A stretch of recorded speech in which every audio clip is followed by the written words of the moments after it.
Welcome to Eternal Manna, the daily devotional broadcast of Grace Gospel Church. We are looking at Philippians chapter 4 and verse 8. Think on these things. And before we look into the eight beautiful words that Paul is going to present to us, we were looking at some negative words. And just to refresh your memory, a doubtful mind, a divided mind, a deceived mind, a dirty mind, a discouraged mind, a depraved mind, a dull mind, and a distracted mind. So those would be my 8 negative words. Actually, I want to give you one more because it is such an issue today. And that is a diseased mind. A diseased mind. And by diseased mind, I mean mental disorders. Mental disorders. We talk so much about mental health today, isn't it? And it's very sad when a mind is diseased. And for no fault of the person. And let me mention two in particular, because I'm almost sure that all of us know of someone who is struggling in these areas. One is what we call mood disorders. Another word for that would be depression. And for example, you have the bipolar mood disorder, where you can be at an all-time high and almost in the next moment you can sink to an all-time low.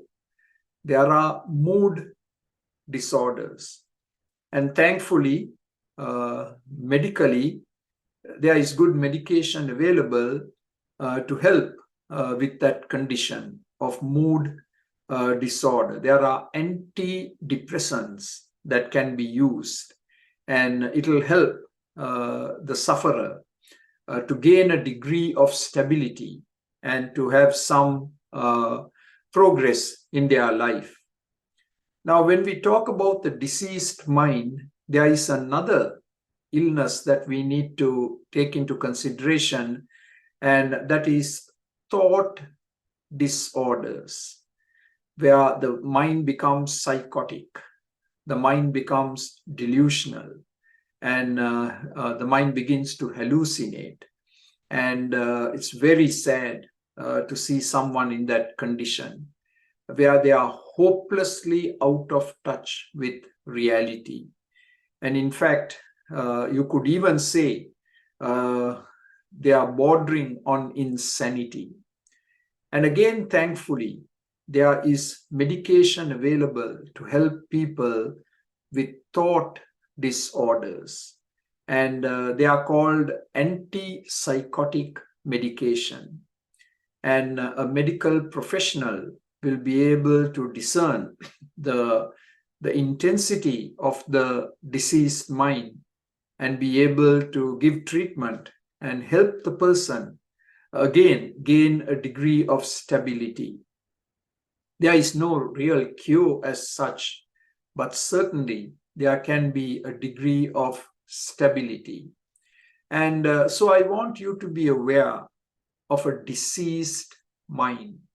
And when you're talking to people, and if God has given you the gift of discernment, you would be able to discern that this particular person may have a mood disorder, or they may have a thought disorder, and that perhaps the Lord can use you to help them and to get them to the medical help that is available, and so thereby improve the quality of their life. So the mind, what a powerful organ it is, and we use it every day, and we need to guard it zealously, and we need to pray that God will give us always a wholesome, healthy mind with which we can think God's thoughts after him. Amen. For more videos like this, please subscribe to our YouTube channel, Grace Gospel English Church Toronto. Thank you.